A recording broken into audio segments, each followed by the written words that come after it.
Because it's Wednesday, and that means plant and garden expert Craig Hignight is joining us live to answer all of your burning questions. Good morning, Craig. Good morning. May I comment? Yes. Okay. I'm done. Let's go. That was Oh perfect. my goodness. Yeah, I could hear myself talking through my phone. That totally threw me off. A delay. All right, well, now it's time to get to your questions. So we have a question from Virginia. It says, is it okay to trim back a burning bush now? It can be trimmed lightly now. I don't think I've seen any of them leafing out. Just remember that, you never want to take more than a third of the height in any one pruning. So go ahead and go for it. Chad is asking about roses. Move them now or wait till the fall? If it's an absolute have to, if it's a kill or cure operation, go ahead, get them moved, use your root stimulator. If it was my choice and I had the time, I'd wait until fall. Mike in Davenport asks, when and how far down should I cut my 10-foot tall ornamental grass? Oh, you should take that down to about 4 inches above the ground. And I've seen so much grass around the Quad Cities that has not been cut back yet, and you need to get it done before that new growth starts, or you cut the tops off that new growth, and you've got all those flat tops on your blades all summer. And if you don't, you get this buildup of dead stems inside the plant. So yes, get out and trim them down 4 inches now. Tim says, I have garlic chives taking over the side of my shed. What is the best way to get rid of them? Because I also have spring bulbs in the same area. Oh, this is going to be difficult. You're going to have to wait until the spring bulbs actually die back. And then you're going to go in with a broad spectrum weed killer like glyphosate, and you're going to definitely have to use a spreader sticker, because chives, it sheds water. The stems don't hold water on the outside at all, so you definitely have to use a spreader sticker on a plant like chives. Okay, Rick is saying, I cleared my asparagus last year with weed whacker, covered it with newspaper, and then mulched it, per your advice. Weeds were not an issue last year, but when I cleaned it off to do it again, now I have a lot of roots above the dirt. Do I just repeat the process, or did things go astray on me? I didn't know what that word was. The important thing with that newspaper and mulch is to keep the weeds and grass out of the bed. You're going to put the newspaper and mulch right back, so it makes no difference to the asparagus at all. And do make sure that when you're done harvesting this year, you go ahead and fertilize the bed. We fertilize after the harvest. From Robert, how do I cut back on the spread of my lily of the valley? All you can do is take a spade and just cut around the edge of it. I know a lot of people that would love to have that lily of the valley, but really physically removing it is about the only way to do it. I do not suggest using chemicals in a situation like this. It's all manual labor. Marcia, when should I trim my butterfly bushes? Wait until they start to show signs of life, which is going to be several weeks from now. They're like those hibiscus. It takes them a long time to wake up in the spring, and I can guarantee you that you're going to have to cut them down to about 3 or 4 inches above the ground, because all your new growth will come from below the ground level. No pruning till you see the new growth. From Sharon, can you plant different kinds of strawberries in the same bed? Sure. The thing is that you can, it's June bearing and ever bearing. You get a great crop on the June bearing, of course, late May, early June. The ever bearing goes on for the rest of the season. It really gets to be an issue when you have to renovate the bed and you're removing most of the plants. If one of the plants has kind of taken over, maybe you'll end up with a bed that's all June bearing or all ever bearing. So I would segregate them in the bed. Mary wants to know, how do I care for a staghorn fern? Oh, staghorn ferns, they want bright indirect light, high humidity. Definitely run a humidifier during the winter. Does not hurt to get in there and mist them every day, and make sure that you don't let that sphagnum moss that they're probably growing in get too dry. From Cindy, my rhubarb is up. Can I transplant it to another location?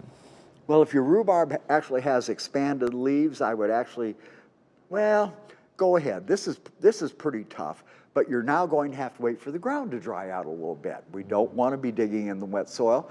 Make sure that you go ahead and lift it with a nice clump of roots, And of course, use that root stimulator when you put it back in the ground.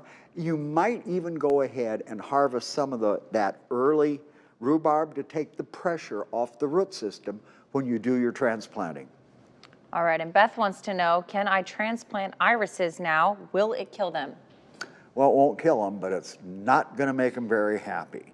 You're probably going to give up this year's bloom. The proper time for transplanting on the iris is about the 4th of July. So unless it's going to end up under a sidewalk between now and the 4th of July, enjoy the spring bloom, do your transplanting in July. From Joe, what can I use to kill grass in my flower beds? Over the top or grass beater. These are chemicals that you put them on. They kill only grass. They do not kill foliar plants that have leaves or regular leaves rather than grass. I always tell people, when you use these, you have to use a spreader sticker with them to make them stick to the grass and give them time. It can take anywhere from 5 to 8 weeks for the grass to die. So just be patient. Jim wants to know, when should I prune hydrangeas? Hydrangeas, I haven't been close to outdoor hydrangeas, but when the new growth is about 2 inches long, you can go ahead and take out the dead wood. And if the plant is still too tall at that point, you can go ahead and reduce the height now. But usually when you see signs of new growth, go ahead and start your pruning. Well, here's an interesting one from Ann. How do I get my dolphin plant to bloom? It's just a matter of time, and it takes a lot of sunlight. It's got to be in your south or west window. As a matter of fact, I would actually give it time outside in the summer. Remember, like all plants and us, they've been in the house, they will sunburn, so get them used to the sun gradually. But dolphin plants can take full sun. It's a succulent where each leaf looks like a little dolphin with fins on it. Oh, that's cute. Yeah, it's really interesting. All right, welcome back. It's Wednesday, so you already know what that means. Craig Hignight is joining us live to answer all of your burning questions. Good morning, Craig. As Good always, morning. It's a pleasure to have you here. So we're going to start off with a question from Lori. Is it too late to start lantana seeds? Any suggestions? Well, lantana seed, they're going to take a while. I would have actually started about 2 months ago. But the important thing is when you get the seed, make sure you take the pulp off of them.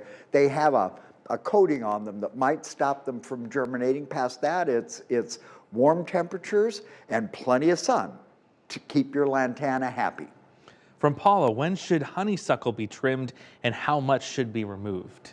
Well, honeysuckle, it blooms on new wood. So what you would do, I would go ahead and I'd do the pruning now. We're far enough into the season.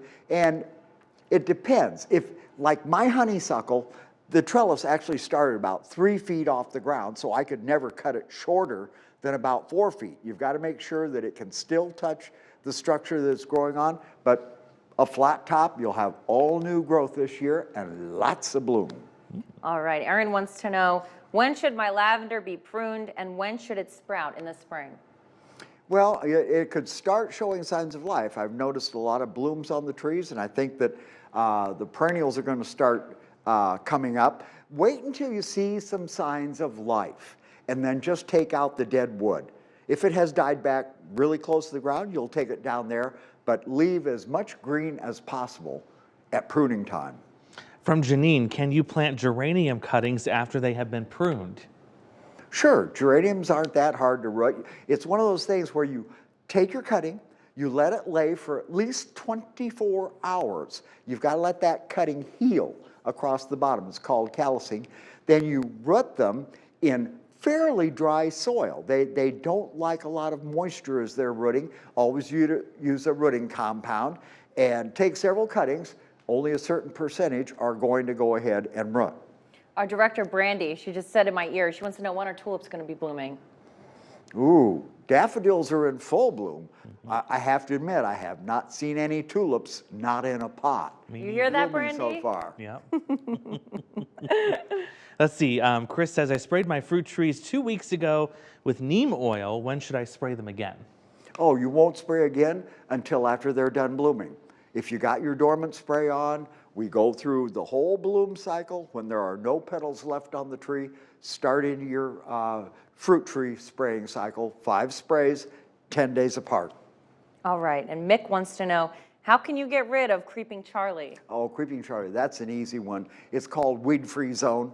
It's probably the most effective Creeping Charlie control there is, and I think we're warm enough now that we can go ahead and actually spray.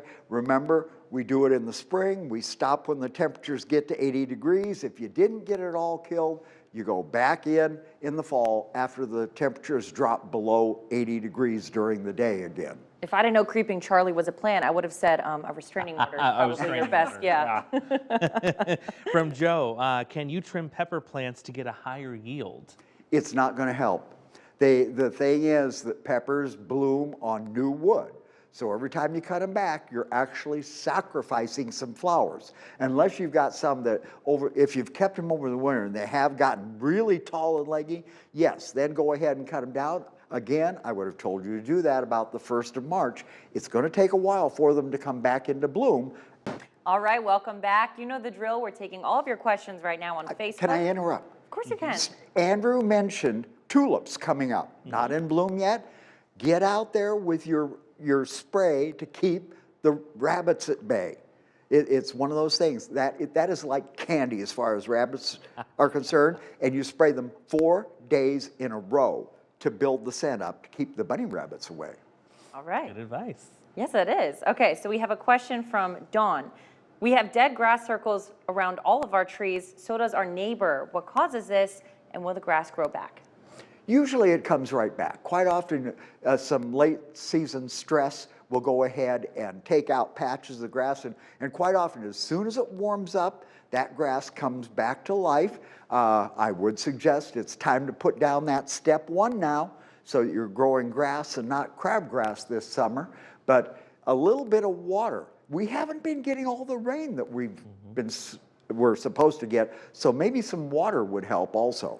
From Robert, my peonies are just breaking through the ground. Do I need to fertilize them or do anything with them? Oh, definitely fertilize. Where I was raised, it was actually a peony farm to begin with, and they'd go out every spring and they'd have well-rotted cow manure, and during the late winter, they'd just put a shovelful on the top of every crown. Peonies came up, they were fertilized all year.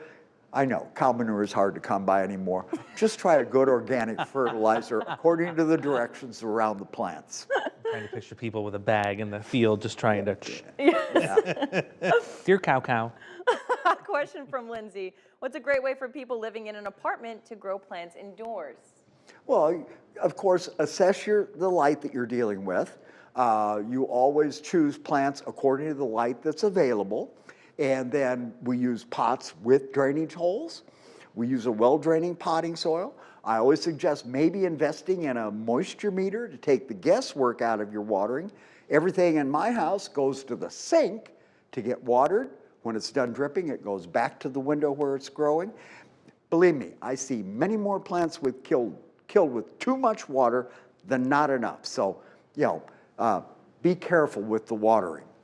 Sally says, my blue hydrangea hasn't bloomed for a few years. It had green buds on the tips of old growth a month ago, and now they're brown. Why did they turn brown, and is there anything I can do to make it bloom? Could be they got hit by a late frost. The important thing on those colored hydrangeas is to go ahead and do your pruning in late August to the 1st of September, and I mean prune. We're talking 6 inches above the ground. You take them way back, that keeps all your buds down at the ground level so that the snow protects them during the winter, and hopefully they won't come up too early and get nipped by a late frost. Timothy wants to know, is 13-13-13 fertilizer okay to use on asparagus after harvesting? Sure, that's fine. I always say any fertilizer is better than no fertilizer, and yes, you do fertilize after the harvest is done. All right. We also have from, I believe it's Wallace here. When is the time to trim a burning bush? Burning bush, I'd be getting it done now. I don't think they've quite leafed out yet locally. We're late enough now that you can just do a light shear across the top. If you ever need to take a burning bush down, more than just shaping it up in the spring, you want to do this pruning in late February, early March, and never take more than 1/3 of the entire height of the plant in any one year. All right, and this is our last question. It's going to be from Nick today. Is now a good time to put in a new strawberry bed?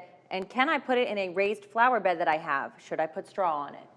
Well, it is time to go ahead and plant strawberries. They should be out any day now. A raised bed is excellent. You don't have to bend over as far to do the picking. And of course, you will straw them very heavily during the winter. Anytime the temperature gets close to 20 degrees, those strawberries better have a blanket on them. All right, well, all Blanket of great straw, advice. sorry. Okay. After you prune